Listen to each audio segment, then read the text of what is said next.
Hello everyone, Radhe Radhe. मैं उमा अपने YouTube परिवार को प्रणाम करती हूँ। स्वागत है आप सभी का मेरे यूट्यूब चैनल उमा की दुनिया में। आ चुकी हूँ एक नए वीडियो के साथ, नई शुरुआत, नई कोशिश। समय है सुबह का, करीब 11 बजा हुआ था और ये इलायची थोड़ा सा मैंने पहले रोस्ट कर ली और बाद में लौंग डाल दी। बराबर मात्रा में इलायची और लौंग ले ली और इनको देखिए कढ़ाई में हल्का सा रोस्ट कर लेती हूँ। फिर इलायची के छिकले निकाल के और इनको दोनों को एक साथ पीस के और ये पाउडर बना के मैं रख लेती हूँ। इससे क्या है, मुझे अस्थमा में काफ़ी आराम रहती है। और जब जिस दिन सिर धुलो तो उस दिन तो मुझे बहुत ही ज़्यादा प्रॉब्लम होती है। कल तो पूरा दिन मेरा इतना बुरा गया कि मैं आपको बता ही नहीं सकती। स्वास्थ्य बिल्कुल भी नहीं सही रहा। और क्या होता है कि अगर सिर धुलने के बाद थोड़ी देर धूप मिल जाए तो फिर ठीक है, लेकिन ऐसा क्या है मेरे जीवन में कि जिस दिन मैं बाल धुलती हूँ उस दिन छत पे जाना मुश्किल ही नहीं, नामुमकिन हो जाता है। कुछ ना कुछ ऐसा लगा रहेगा कि मैं छत पे जा ही नहीं पाऊँगी। और फिर कल मैं ज़्यादा परेशान रही, बहुत ज़्यादा परेशान रही।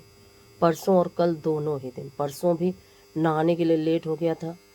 फिर मुझे जो दिक्कत होती है वो मैं आपसे शब्दों में नहीं बता सकती। मुझे बहुत ज़्यादा प्रॉब्लम होती है।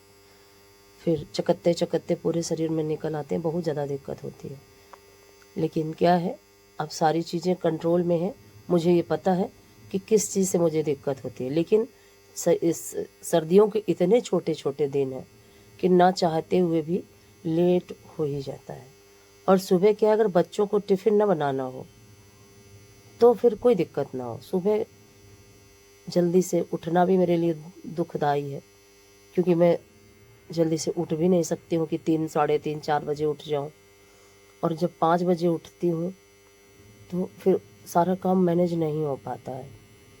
काम बहुत ज़्यादा है, इतना ज़्यादा है कि मैं बता ही नहीं सकती।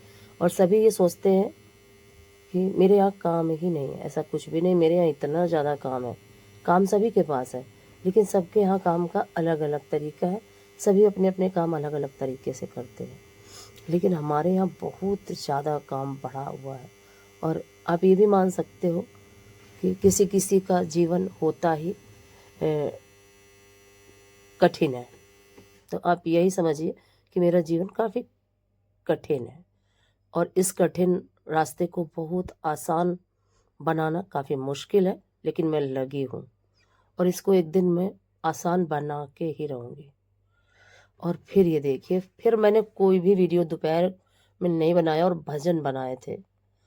और भजन बनाने के लिए सारा देखिए सब ऐसे ही छोड़ दिया था, क्योंकि दीपक बाती का काफ़ी समय हो चुका था। दीपक बाती का समय हो चुका था, फिर मैंने ये सारा सब कुछ छोड़ दिया। काफ़ी मुश्किल से भजन भी बनाती हूँ, लेकिन जीवन की कठिनाई देखिए, मेरे वीडियो को कोई भी नहीं देखता है। और जो मुझे देखते हैं उनको मेरे भजन बहुत अच्छे लगते हैं। लेकिन कोशिश करती हूँ, कोशिश करती रहूँगी जब तक मेरी सांसें रहेंगी, जब तक मैं कर पा रही हूँ। और मेरा पहले वाला चैनल तो बहुत अच्छा चला था, लेकिन जब तकदीर में चीज़ें नहीं होती हैं तब ऐसा ही होता है। और कोई बात नहीं, यही तो जीवन है। और जो संघर्षों से निकल के आते हैं बाहर, वही इतिहास रचते हैं। तो मेरा तो मानना यही है। और संघर्ष तो मेरे जीवन का एक अंग जैसे बन चुके हैं, लेकिन मैं इनसे डरती नहीं हूँ, क्योंकि जो प्रभु की शरण में होता है उसके लिए कठिन से कठिन काम भी आसान हो जाता है। तो कठिनाइयों भरे इस जीवन में सबसे जो बड़ी कठिनाई होती है, स्वास्थ्य होता है। और जब स्वास्थ्य एक बार बिगड़ जाता है ना, तो उसको संभालने में बहुत लंबा अरसा लग जाता है। और आप सभी देख रहे हैं, 2 साल पूरे हो चुके हैं, तीसरा शुरू हो चुका है। और इस दौर से निकलना काफ़ी कठिन था मेरे लिए, लेकिन काफ़ी बहुत अच्छा रिस्पॉन्स दिया है ईश्वर ने। बहुत कुछ चीज़ें अच्छी हो चुकी हैं, बस जो थोड़ी बहुत चीज़ें अभी दिक्कत है शरीर में, वो धीरे धीरे सही होगी। ऐसा नहीं है कि नहीं सही होगा। और जब हम भगवान की शरण में होते, पता है, इतना दृढ़ विश्वास होता है कि भयंकर से भयंकर बीमारी भी हमारे मन में ये लगा रहता है कि ये एक दिन सही हो जाएगी। और आप यकीन मानिए, अगर आप विश्वास रखते हो प्रभु पे तो कठिन से कठिन काम भी वो अपने आप सरल बना देते हैं। और क्या है, मैं तो ये सोचती हूँ, हालांकि हम ईश्वर से ना रोएंगे तो किससे रोएंगे। उनकी शरण में जाके अगर हम आंसू बहाते हैं तो हमें संसार के सामने कभी आंसू नहीं बहाना पड़ता। तो कभी भी किसी दूसरे से मैं नहीं रोती हूँ, लेकिन हाँ, प्रभु से जरूर मैं रोती हूँ कि प्रभु इन संघर्षों से लड़ने की क्षमता दीजिए मुझे। और किसी किसी दिन बताऊं, दिन काफ़ी समस्या से भरा रहता है, लेकिन सभी बातें यूट्यूब पे शेयर नहीं करी जा सकती, ना ही मैं करती हूँ, क्योंकि जो मेरी रियल लाइफ है, शायद ही कभी मेरे जीवन में कुछ चीज़ें आसान रही हों, कभी भी नहीं। लेकिन सब ईश्वर ने सब कुछ सहने की, सबसे निकल के आगे बढ़ने की एक क्षमता दी है मुझे, और वो ईश्वर का ही दिया हुआ है, वो किसी और का दिया हुआ नहीं है। और वो उन्होंने दिया है, मुझे इस काबिल समझा, तभी मुझे ये सब दे के और इस संसार में भेजा। लेकिन कोई बात नहीं। और देखिए अभी बर्तन कितने पड़े हुए हैं।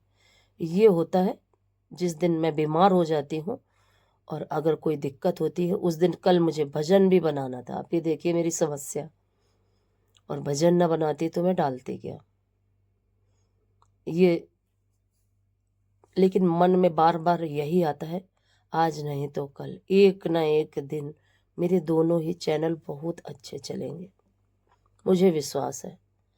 अब ईश्वर की क्या इच्छा है, क्या देते हैं क्या नहीं देते, ये उनके हाथ में है।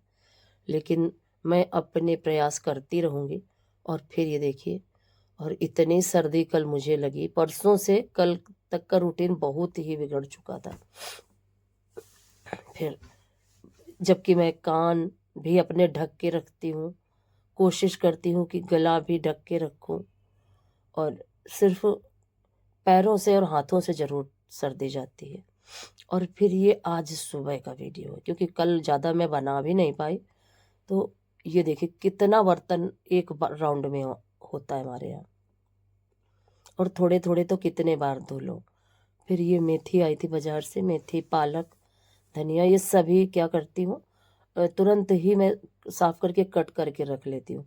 और मैं इस मेथी को इस तरह से अब काटना शुरू किया है। क्या है कि वैसे एक एक पत्ती निकालो तो काफ़ी दिक्कत होती है, ये आगे आगे का पीछे पीछे का पूरा डंठल काट करके मैं पहले ही निकाल देती हूँ, और आगे आगे की जो पत्तियाँ बचती हैं बस उनको कट करके और रख लेती हूँ।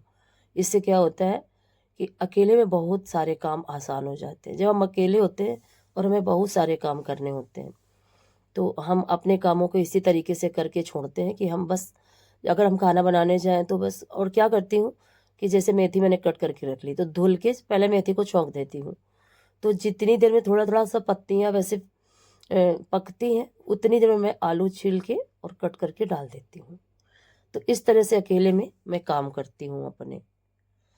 फिर ये देखिए मेथी कट कर ली थी, अब बारी थी पालक की, और अब इस समय पालक खूब आता है। तो अब जूस तो बहुत ही ज़्यादा ज़रूरी है, क्योंकि आयरन की तो मुझे बहुत ही ज़्यादा आवश्यकता है। मेरे शरीर में आयरन की भी कमी है, और आयरन की कमी से बहुत सारी दिक्कतें हैं मेरे शरीर में। तो मैं कुछ ना कुछ इस तरीके से लेती ही रहती हूँ। और आयरन की कमी के लिए गुड़ भी बहुत अच्छा होता है, गुड़ और चना। तो गुड़ भी मैं खाती हूँ, हालांकि मैं चना नहीं खाती हूँ, जब कभी खा लेती हूँ। और ये पालक खेत से आई थी, ये पालक बहुत अच्छी थी, कोई दे गया था ये भी पालक, किसी के खेत की है, तो बहुत अच्छी पालक थी ये। फिर सारे पालक को देखिए मैंने इस पॉलीथिन में तोड़ तोड़ के रख लिया। और अब बारी थी धनिया की। धनिया में इतनी ज़्यादा मिट्टी थी, इतनी ज़्यादा मिट्टी थी। फिर मैंने एक एक गट्ठर को खोल के एक एक डंडी, काफ़ी मोटे मोटे पेड़ थे, देखिए इनको इस तरीके से झाड़ देती हूँ, जिससे कि सारी मिट्टी निकल जाएगी। जो खराब पत्तियाँ हैं उनको निकाल के अलग रख दी थी, और अच्छी अच्छी सारी पत्तियाँ रख दूंगी तो क्या होता है, फिर काफ़ी समय तक रखी रहती है, ख़राब नहीं होती है। और इसी तरीके से सारी सब्जियाँ मैं पन्नी में करके साफ़ सुथरी करके और रख देती हूँ। इससे सारे काम बहुत आसान हो जाते हैं, और जब हम खाना बनाने के लिए, क्योंकि सुबह जल्दी का काम होता है और जल्दी से काम करने के लिए सारी तैयारी पहले से ही करनी होती है। और फिर उसके बाद देखिए कूड़ा फेंक